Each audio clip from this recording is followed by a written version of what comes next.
complaints, and usually they complain the most about the design team. The design team is the people that are guiding the ship.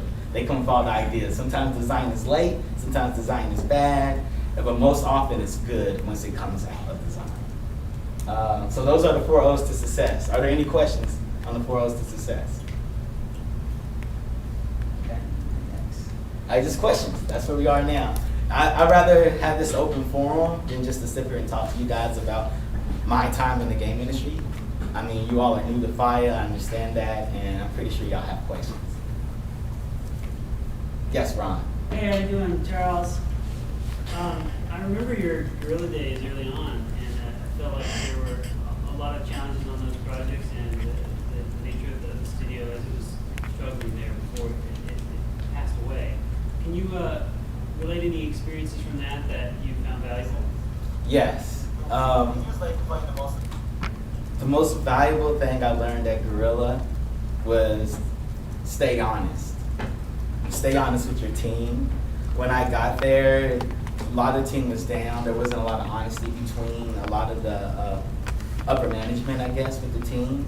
Like, they thought everything was really good when things weren't as good as they thought they were. And they weren't as honest with the client as they should have been on where things were in the development process. So first thing I did was, when I went down there, my senior producer, Rod Harper, Rod was very honest. He was one of these guys, be honest and just take the blows and just let everybody know what's really going on. So we got down there and I asked my lead designer, what is the core mechanic of the game? And first thing he told me is convoluted. And when you're out of pre-production and you're in production, that is the last thing you want to hear. You want to hear that this is the core mechanic, this is what I'm trying to do, and engineering's not getting it, art is not hitting their deadlines. That's what you want to hear. But he was like, it's convoluted. And I was like, so what are we doing? He said, well, I got these characters and I want to tell this story. And I was like, okay, so you want to be a story producer, you want to be a writer, and you don't want to be the guy that thinks of all the hard mechanics that the player has to play through. And he was like, no, that's not it. And I said, then how's the mechanic convoluted? So we had a really heart-to-heart, hard conversation on day 1. That was day 1. And I told him that we had to push out a hard mechanic. He lived up in Maine, and I went to my boss and said, he has to stay down here until we get a core mechanic. And so he stayed down and we worked on a core mechanic, and he eventually quit. He said I was pushing him too hard to get to the mechanics of the game, and he eventually quit it. So my boss came to me and was like, well, you're going to have to pick up design roles with Ann. And Ann was working on the cheerleading project at the time.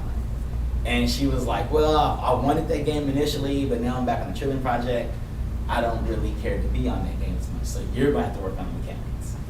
Thank God I had Ron as a teacher, and I learned how to do prototypes. So we started rapid prototyping things when we were there, and we finally got the game up and running as a game. It was basically some version of Texas Hold'em Poker, where girls are trading gossip with one another.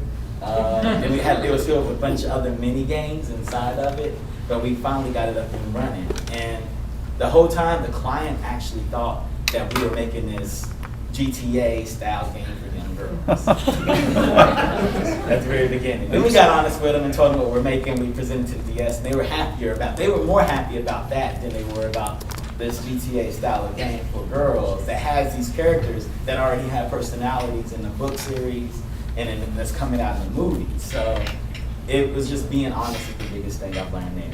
And Rod also, something I learned from Rod was HTFU. He had HTFU on his board every time he walked in his office. When he had a complaint or anything, he would point to his HTFU. And if y'all know what HTFU means, it means harden the fuck up. And that was his thing. Like, oh, you're complaining? Harden the fuck up. You'll get over this. Get the solution. Don't come to me with your problems. Come to me with your solutions. And that's when we can have a conversation. Telling me your problems does nothing for me, but make me think that you can't solve anything. And that's what he taught us.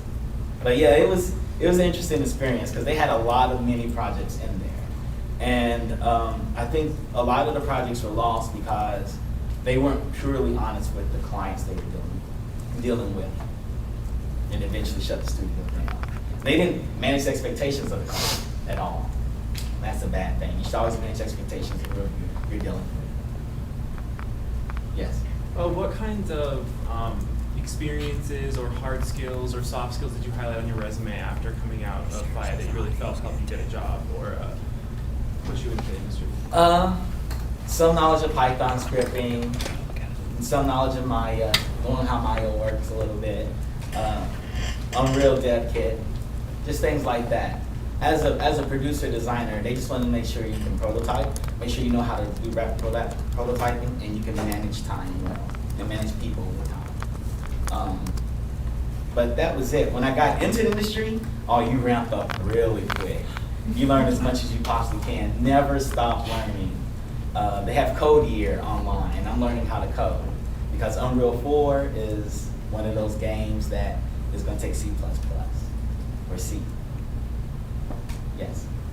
One of the 4 O's was optimistic, which you were talking about. It's great. I was just wondering if you're sort of the vanguard of pushing kind of positive morale when everyone's kind of like 7 days a week, 12, 16 hours a day, and their morale is low, and you got to, be sort of flag for keeping morale high. Do you have strategies for yourself when you're seeing,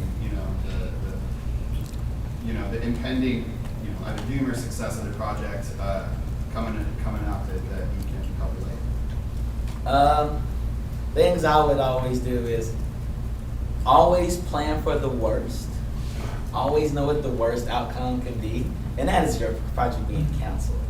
And that can happen at any point. It could be the best project ever, and it could be marketing come back and say, you know what, we can't sell that game anymore, and it's cut. It's immediately cut. I'm as a producer, I don't mind being the punching bag. Just let it roll off. You have to have really thick skin. As a producer and as a designer, you have to have really thick skin. As an artist, you've got thick skin. You go through art critiques all the time, so your skin is naturally thick. As an engineer, they don't care either or. You're the top flight or your bottom rung engineer, and your job is to get to the top flight engineer. Once you're top flight, hardly anybody says anything to you. They just throw task and task and task. Your success is rewarded with more tasks as engineers. Unfortunately, that's what usually happens. So-and-so did it in 3 days and it looks good. We'll give them more tasks. That's what usually happens for engineers. But as the producer, your job is to listen to everybody's complaint. You're the guy that is, and I know how they tell you to write an email. You write a criticism email to somebody, you're criticizing somebody, keep it overnight and reread it, then decide to send it. You're that email. You are that email for everybody on the team, and you just have to take it. And usually it has to do with you sucking because you're not managing somebody correctly. Yes? It sounds like you worked on like really big teams and sort of smaller teams. Mm-hmm. What did you prefer? I would say what I have now is Spark Unlimited. It's a small team. It's probably 50 of us. At Neversoft, I think there's a total of 120 something of us. But small teams, and smaller teams are fun too. But 50 the medium size is a really good size to be at.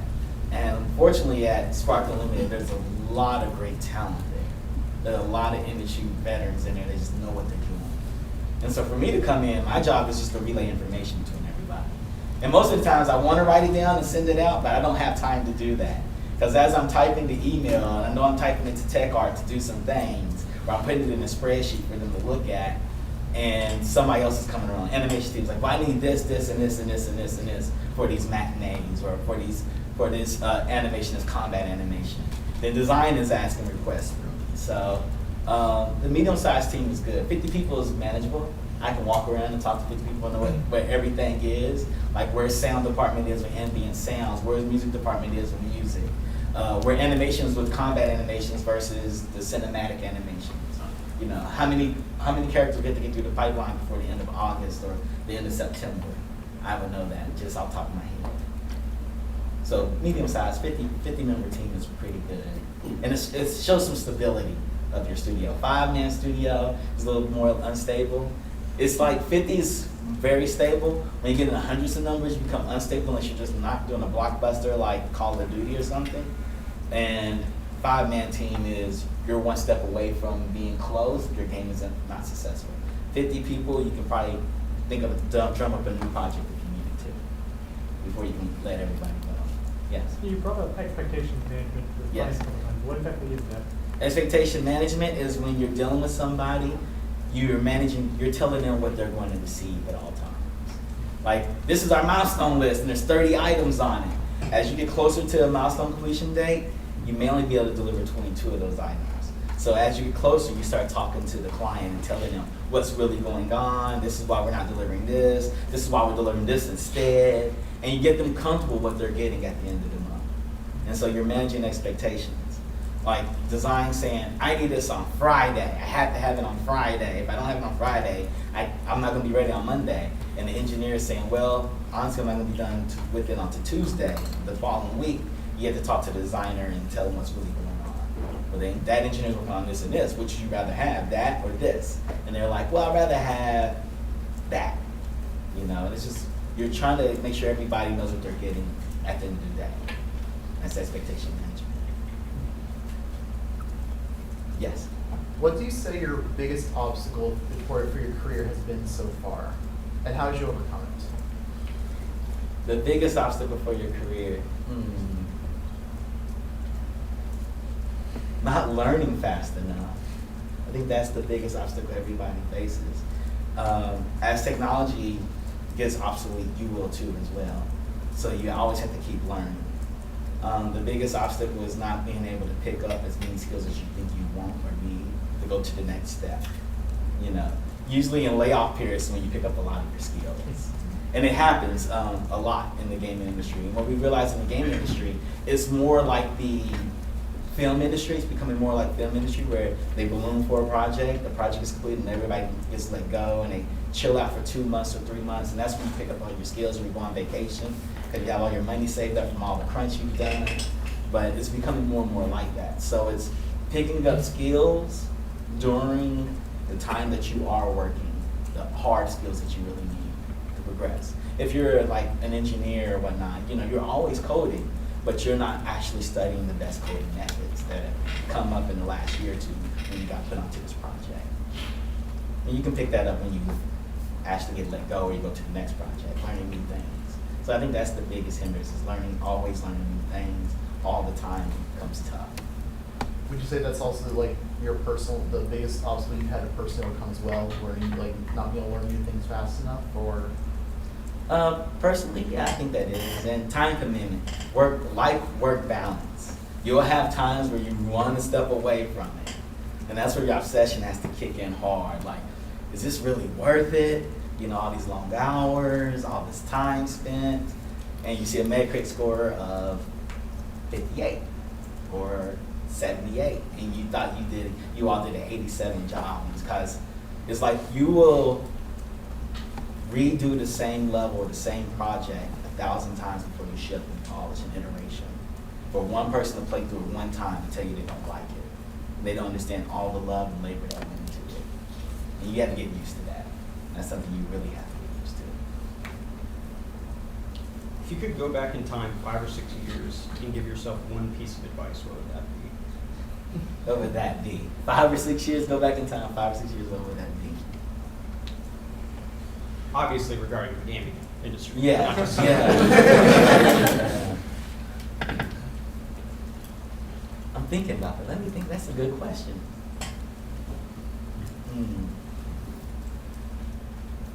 I would say network more, but I'm really good at networking with people. So I don't know. Be diligent on everything. I pick and choose my battles, and sometimes every battle is worth fighting. It just makes you a better person sometimes. I've learned that people, the canaries in your company, canary is the person that's telling you everything that's going wrong and why it's going wrong and how you need to change to make it better. Those people have the best lifespan in the gaming industry. You know, they're hated on the project while they're on the project, but they're the last ones you let go because they're always going to tell you the truth, no matter what. You know, even as me as a producer, I have to soften that blow, and they have no softening in there whatsoever. We had a couple in our cohort, and they were hated for it, but I think that all of them are doing well in the industry right now. And don't be afraid to jump fields. I learned that's helped a lot of people. I've seen designers become programmers, I've watched programmers become designers, and I've seen producers become designers. So don't be afraid of that. Yeah, don't get stuck in your rut. Yeah, that's basically it. I would tell myself that. What's up, Carl? Do you have a favorite tough lesson from your time at FIEA? A favorite tough lesson? I don't know. Yes. Yes, I do. From Rick, yes. Personal? Yes. While I was at FIEA, I chose a teammate to work on a project with because I'm like, hey, I can work with anybody. I can work with anybody. And me and this person worked on a project together and it didn't come out correct. We had 2 chances. We ended up in the middle row, and I talked to Rick about my score, and he said the hard lesson you got to learn is you can't work with everybody. Some people you just have to let go. They're unredeemable, and you'll learn that too.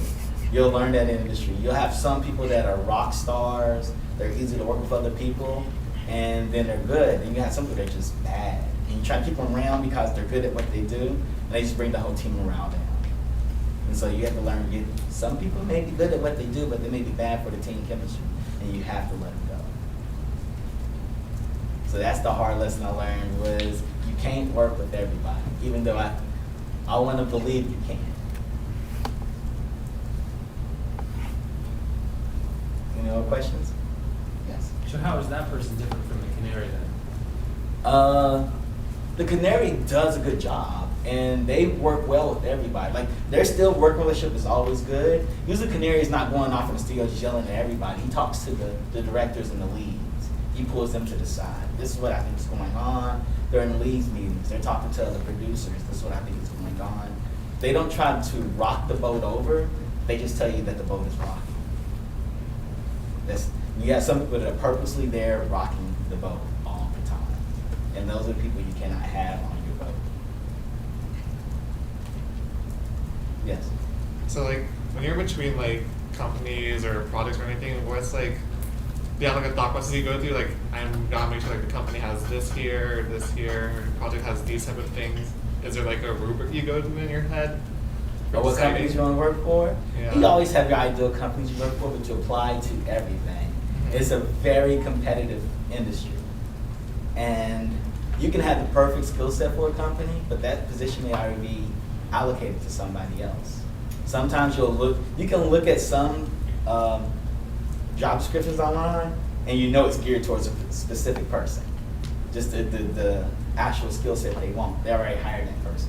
You just have to actually go through the process of putting up an application. But it's just, you always have your top tier companies you want to apply for. Always be looking at those companies. I advise you to always finish your projects, but when your companies open up, if it opens up around the time the end of your project, apply to it, because it takes a long time to turn around to see applicants through. You know, I would advise you to do that. You know, currently I work at Spark Unlimited, and it's the ideal project for me. I work with KG Inafune, and he created Mega Man, and I work with Toby Gard. He created Tomb Raider, and being able to work with that level of talent is great. I work with Grant Kirkhope. He created all the music for Rare and Kingdom of Amalur. And so it's like I work with a very seasoned team that I couldn't dream of a better place to be at right now. They have Inafune and Toby Gard in the room, and they're talking about game mechanics with Yasuma and Yasuda. Yasuda is the head of Team Ninja's creative director of Ninja Gaiden 3 and the next Ninja Gaiden game they're making outside of ours. So just being in that room and that energy, and I love combat games, so just talking about game mechanics, what we should do, how the characters should act, it's really cool. Yes? Did you do any internships after you graduated FIEA or like in between? Oh, we were trying to do internships, but I got hired by Gorilla. You usually do one of the two, and literally my internship program was Gorilla Games. You know, initially I thought I was going to be at EA, and it didn't work out. I didn't get accepted into the program at EA, and Gorilla said, hey, we got a job if you want a job down here. And I was like, Tampa, Florida, how do I feel about moving to Tampa? And I did it anyway. Don't be afraid of making an unadvantageous move to anywhere you think you're not going to be. I live in California, and I was planning to go back to California, so going to Tampa was a far cry from California. But I eventually got back there. Through a FIEAn, actually. Corey Tevlum was the one who set me up with Neversoft. He was like, oh, you got laid off. Neversoft was looking for a production coordinator to come in. be more, if you want to apply, I recommend you. And I said, sure. And he recommended me and I got hired. I went for an interview there on Friday. They hired me Friday evening as I was flying back to Kentucky, picked up my stuff and said, can you start Monday? And I was like, I just left. And I was like, no, can I start a week later? And they let me start a week later, which is really cool. That was through another fine. It's all about your network. Network with people. Go to GDC. Ron's gonna pressure you all to go to GDC. Go. Submit It's your the stuff best to thing. festivals. What's up? Submit your stuff to festivals. Yes. Yes, submit everything to festivals. Try to get noticed. I wish you would have done that more. That's another good lesson here. 5, 6 years ago. Try to get noticed. I still want to own my own studio. Spark Unlimited is closer to what I would like to own or be a part of. If they threw me on my own project, I would treat it like it was my own studio. It's a really good company to work for. It's really good people to work with. And it's ideal. They're a very independently owned company that has teams doing a lot of great things there. Yes? Can you tell any stories or talk about the value of scope management and cutting road? Oh, yes. Oh, yes. Oh, man. There's not enough to say to the designers in the room. Please do not be a burden on your teams. Designers are the biggest burden on the teams. Write everything down, get to failure fast, and cut your scope. Don't just tinker on something that failed. If you're trying to find your mechanics, don't say, well, if we do this and we add it with this, well, that's not complete. I need to add these 5 other things and I'll get done for another 5 months to make sure that works, and keep working on that one thing. Know what your scope is. Your producer should always tell you what your scope is, and never try to avoid promising scope to your clients. Promise a solid product that is worthy of an 85 or better on your Metacritic. Don't try to offer scope, because they'll try to get it out of you. How long is this game going to be? You say 10 hours, they will stick you with 10 hours. And 10 hours worth of game is a lot harder than you think. 10 hours is easy to play, it's a lot harder to make. But get to failure fast, prototype everything quick. The faster you get to failure, the faster you get to success. I know that sounds sort of weird, because you'll find out what works and what doesn't work. You can't just keep it all in your head. Actually get it done and get it on paper, or get it on the screen. You know, it doesn't count unless it's on the screen anyway. You know, when you see the design team come with a laundry list of demands or their mechanics, they have like 80 mechanics. You know you're going to do 30. Have that real hard talk with them about that. They always slide things in though.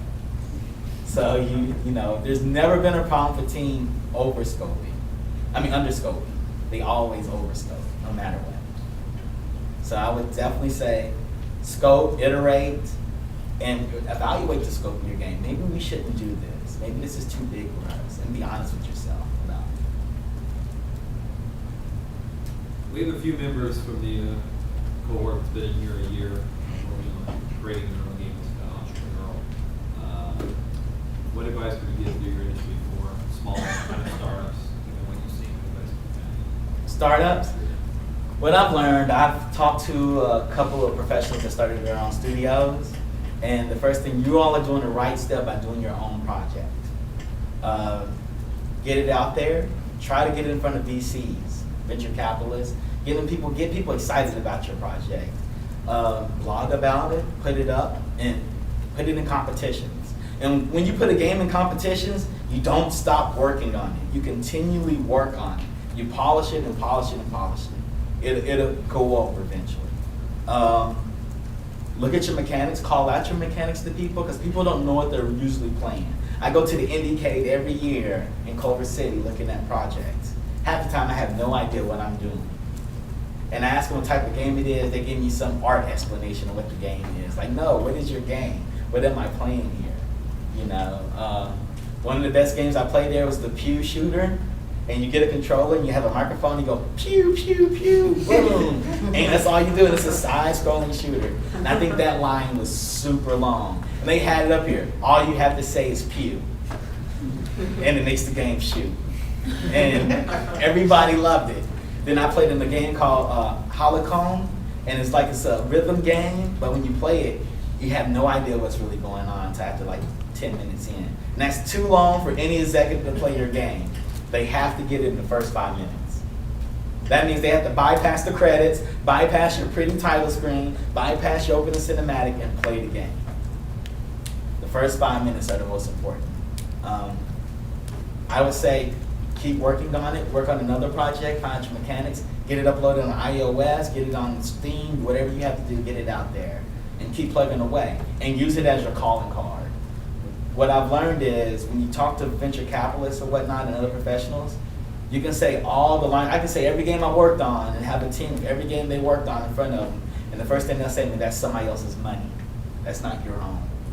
It's easy to play with somebody else's money. Show me what you've done on your own. And that's how you get jobs. And always work on your own projects until you have to sign that NDA that tells you you can't work on your project as you're working on their projects. And yes, every studio has that NDA for you guys. So when they say, hey, you want to come here and work, you're like, sure, we have this NDA you have to sign. And it tells you you cannot work on your projects. And I would advise you not to work on your projects. List out all your projects.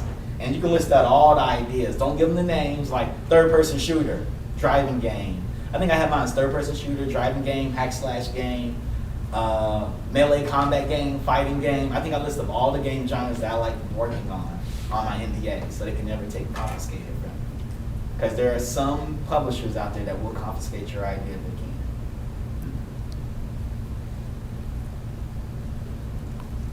Question? Any other questions?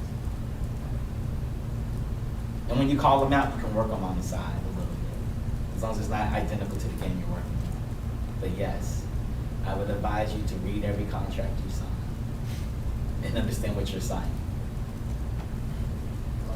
Yeah. Why not list like the name of the game? Why just list the genre? Because that may not be the name of the game when you decide to ship it. You know, the game that's just a temporary name. It's better to list the genre. Don't get too specific about it. Be general. Be general. You want to know. Because that's come up a couple of times. I've heard some horror stories, and I've heard some stories that weren't horror stories, when people were allowed to work on their side projects. And contractor position and permanent position and titles in the industry, I've learned don't mean anything. They mean absolutely nothing. It shows you how long you've been there. Talent ranges from, you can have a director that's really good at their job, a director that's really bad at their job, and you can have a rookie come in and really good at their job, really bad at their job. And every company handles titles differently. One title may promote just by the years you've been there. That's just naturally what they do. And another, and they give you a raise with the new title. And other companies, they make you work for it. So don't be boggled down about titles that you get from job to job. Just keep learning new skills. Yes? Do you have any advice for artists here, Claudia? For artists? What type of artists? 2D, 3D, both? Always show off your best work. When we do art reviews, and I was in San Diego, an art review would consist of this. Somebody will come in with 2 pieces, and they're remarkable. The whole entire time, my art directors will be looking at it and finding mistakes. They're looking for mistakes. How long does it take for us to find something they're weak at? Versus, there's an artist come in with 12 pieces, and one of those will be really good, and he's off the table. It's better to show how much work you can do, how good your work is, and always put up your time, how long it took you to get to that model. You know, same thing with concept art. They're always looking for mistakes. And if you're the concept artist, learn every style. The best concept artists I worked with, one of them is Ron Padua, another one's Dave Wilkins. They have their hard style, but they've done artwork for every Sony PlayStation game. Concept work for every Sony PlayStation. And they've mimicked every style, so learn all the styles you can of art. Any other questions? Yes. How much time do you actually have to pursue side projects or personal work?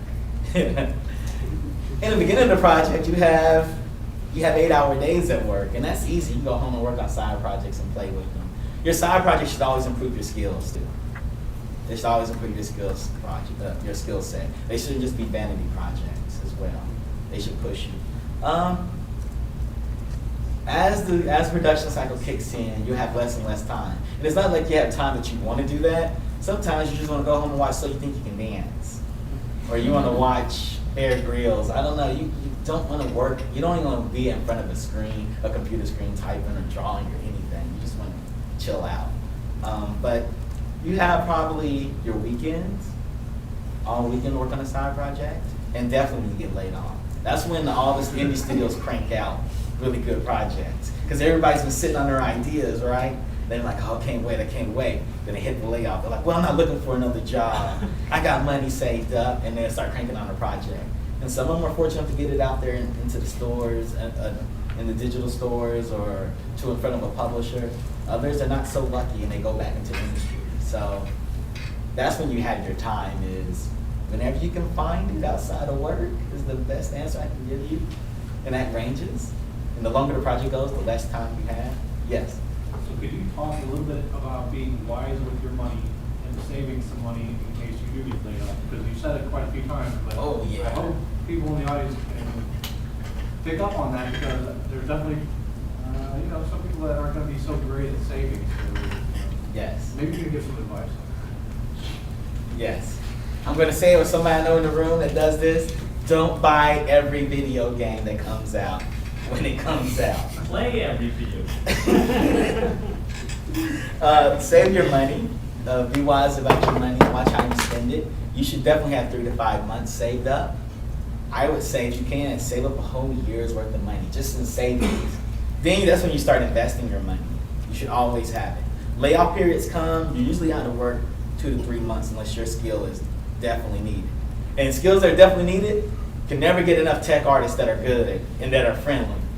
They're a peculiar bunch, and you can never have enough of those. That know shaders, that know how to do explosions. We have one that came out of AI in California. This is his first industry job, and he makes Michael Bay-like explosions. It's like Naruto on steroids. And he's the first job, and I was like, how you like make those explosions? Because at first he wasn't too keen on it, but he really does like it now. He's like, yeah, I like blowing things up. And he's just learning more shaders and more ways to do it and getting good at it. And there's always a need for visual effects artists. They don't stay on the market too long. But yeah, just save your money for 3 to 4 months. And sometimes you don't want to go back into another job.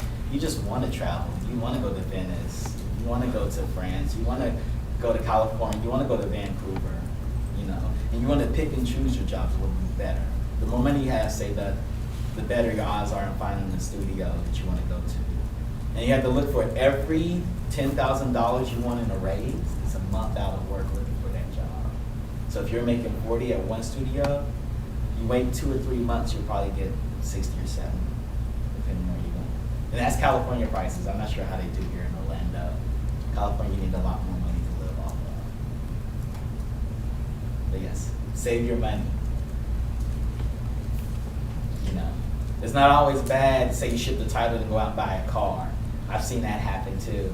People go out and buy a car, they get the first royalty check, and they get laid off after that royalty check.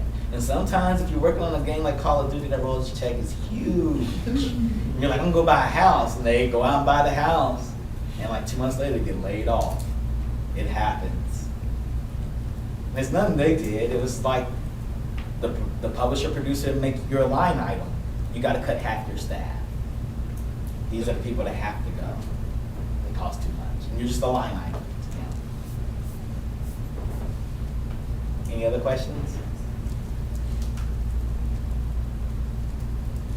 I guess not. I guess everybody can have their fun. Okay, good.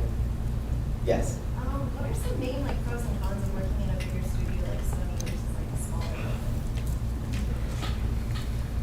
Pros, a false sense of security is a good pro to have. The Sony studios are usually stable.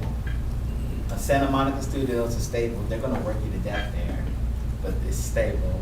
Small studio, it's more family oriented in a sense. The whole entire studio. The studio I'm at now, we're very family oriented. It's a very, very, very family oriented place. Yes. I want to throw something in there. There's a saying that an army works off its stomach or something similar to that. And in a smaller studio, let's just talk about catering and perks. When you're stuck in a bigger studio, oftentimes you'll have subsidized food and catering brought in, and you'll be able to work those later nights more comfortably. But in the smaller studio, you had to bring in pizza, yes, gorilla, right? Yes. And you just got to, keep your work Yeah, I used to bring in pizza to my staff in Gorilla, or we went to Five Guys a couple of times, or go somewhere, because I had them there Saturday and Sunday. Yeah, I was a slave driver back in those days. You can be overzealous too. Don't be overzealous. You can be that person. You don't want to be that person. At times I was that person. I just knew we had to get stuff done. But yeah, smaller studio, I guess more freedom on what you're making and what you're doing. Bigger studios, sometimes I've worked at Sony where the marketing department has said something and it's the law. Like it has to be done that way. And I was at the visual arts service group, and so projects would come down to us from the other studios. Like, we want this character change it forward. That would come from marketing sometimes. So smaller studios, you have a little bit more leeway, and you know, you're more agile. Neversoft was probably some of the best working conditions I've had. They had a producer for every department. So you just had to manage your small little crew and make sure all of the producers knew what was going on. And we were all in the same room for most of the part. So they had a system, but they were doing it 15, 20 years. So they had their system marked out. It's for the crews actually. You know, they knew what they were making Guitar Hero. So all we had to do was add more mini games and change the mechanics slightly. The bigger projects, they're working really hard right now. I know that for a fact. And they're part of a bigger project now. They're part of the Call of Duty franchise with a bunch of other studios. So that's probably more difficult for them now. And not all studios will work the same way. Every studio is different. It's based on the personalities of your leadership, usually. They all function differently. And what you'll learn in FIEA, and I'm gonna be honest with you, FIEA will teach you the right way to do things. And it is definitely the right way to do things. Don't go out in the street calling out all the wrong ways of doing things. Slowly nudge them towards the right way of doing things. Because you'll have some people that tell you they have never prototyped, ever. And they'll be dead serious, like I've never done a rap prototype. You know, we just dive in and go straight to the mechanics. And halfway through the project, you'll see those mechanics change a couple of times. And you're like, wow, we could have rap prototyped that and figured out what we were really making 4 or 5 months ago. You try to push them towards that. It's a hard process because they feel as though they didn't have the formal education you're getting here of the right way to do things, or a righter way to do things. I would say a better way. That's better said, a better way. You know. I know you mentioned before, like, it's important to be optimistic on every project you work on. What are ways you can try to, like, say, like, if you're not feeling that as optimistic as you should be on a project, like, what are your suggestions to get back into that optimistic mindset? First thing is, you can say to yourself, 80% of Americans hate going to their job. They hate it. They work to live. And when you're making games for a living. It doesn't really get any better than that. Let's be honest with ourselves. We're making video games. We're in the entertainment industry that's flipping lots and lots of money, and you're working with smart people, usually. I talk to friends that are not in the video games industry, that are in like finance or whatnot, and they tell me the stories they hear with their coworkers is like, that's the dumbest conversation I've ever heard. And you had that with somebody? You had that conversation with somebody? You know, and I had a friend tell me, you're fortunate because you have a lot of smart friends and you work in a very smart industry. Where our conversations are completely geeky, like Batman versus Superman, who would win? You know, why the Superman movie sucked? And you get to look at the internet at your job. You know, you get to look at Facebook, you can go on Twitter, you can go on YouTube, you pass YouTube videos around to one another. I know people that are not even allowed to go on other sites besides their company site. And that's weird to me right now. Or we listen to music in our office. I mean, you don't get that in a lot of businesses. So that makes me feel good. That's the first thing, is that you realize that. And at the end of the day, somebody's gonna be playing your product. Not many people can say, yeah, I worked on that. That commercial about that thing, I worked on that. The only thing I think could be better is if you make the new formula for Coca-Cola, and like everybody drinks my product, I'm bad. I mean, everybody's drinking my product, you know. You didn't work on that, and you literally see your name in the credits. I tell everybody that first credit citing it makes you feel good on the inside. Like, Yeah. You think about all the bad things when you're in the trenches. All the bad things. We're gonna die here. We're never gonna make it out. We're gonna be stuck here forever. And then you get out of the trenches and you're like, oh yeah, I worked on such and such. It was awesome. The team was great. It all flips. It all flips.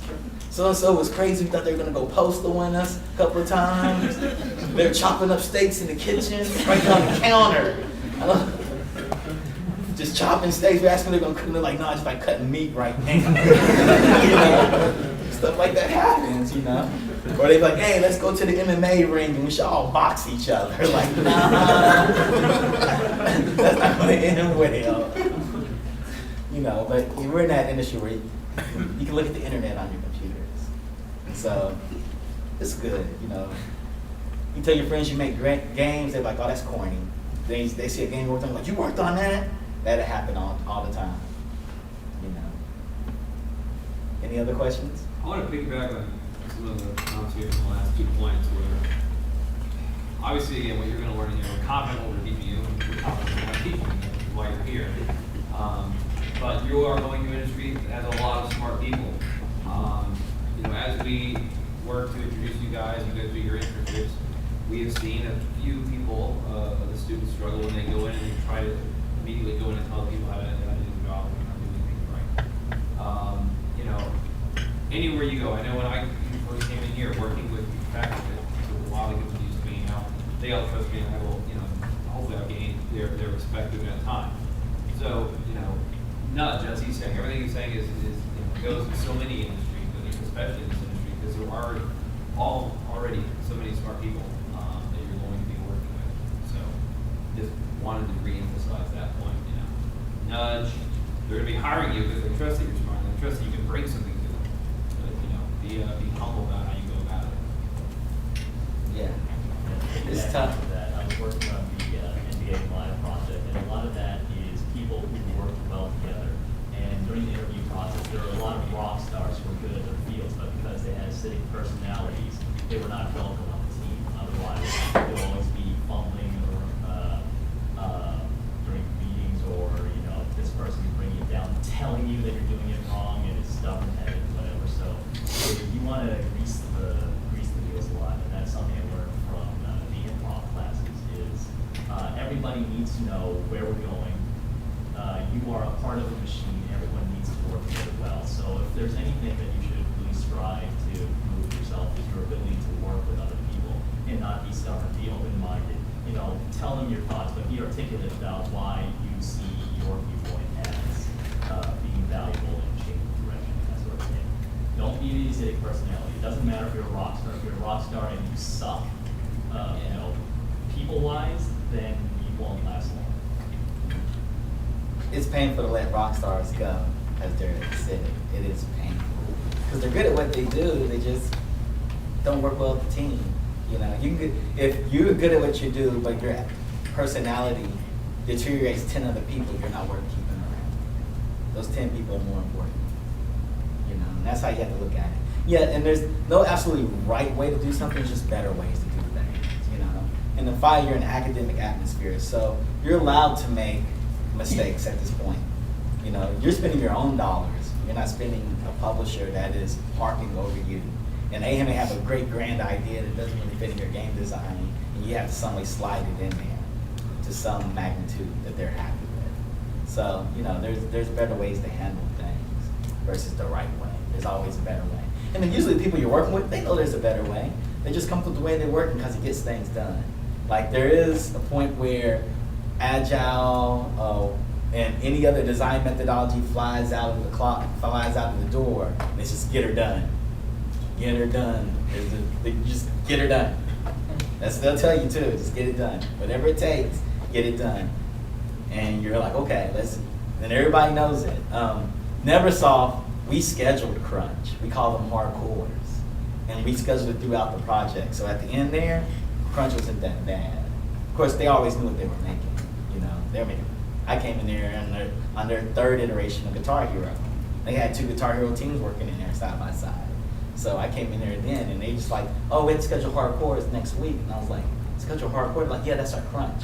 Like, you schedule crunch? Like, yeah, because we're behind. We want to hit our deadlines. We never miss our deadlines. They were that team. And I learned that from them. You know, I didn't learn that anywhere else. I learned it from them. And at Gorilla, I learned that there's some people that just have that heart, have a lot of heart in what you do. And me having them come in there 7 days a week, they mumble about it in the morning, but they're glad they did it by the end of the day.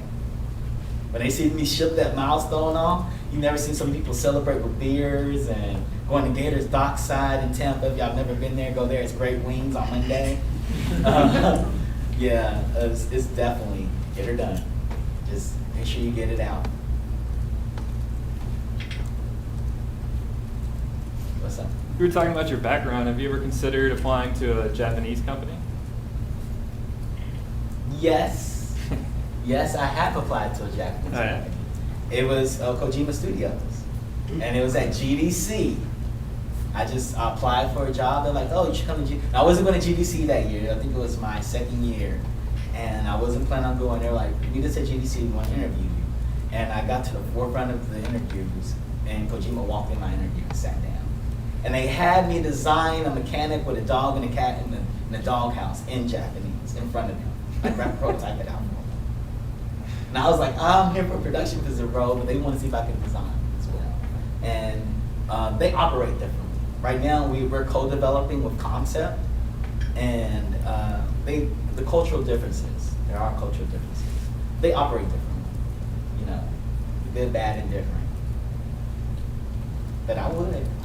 I don't have a problem working for a Japanese company. Kojima Studios just opened up a studio in LA. And working for Spark, I work with Concept. So that's like working with this Japanese studio. Something similar. I love the luxuries and perks of American studios. They don't have those in Japan. In Japan, you probably take a pay cut too, working in Japan as well. Questions? Yeah, you mentioned earlier like how you got your job at Neversoft through another FIEA alumni. Alumnus.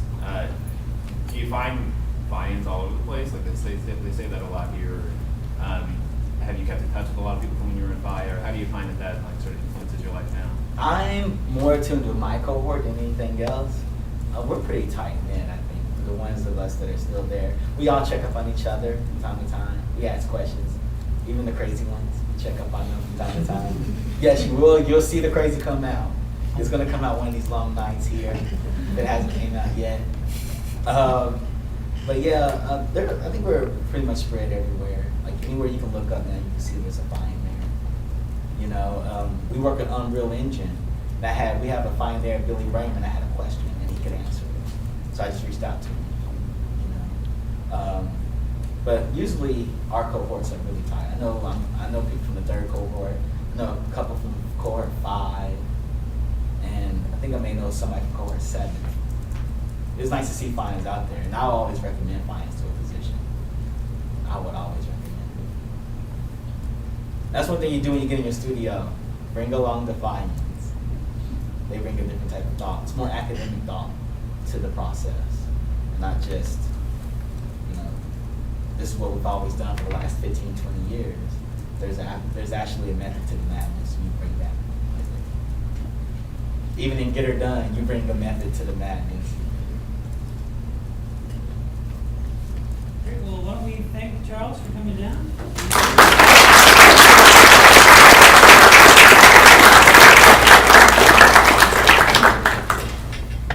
Thank you, guys.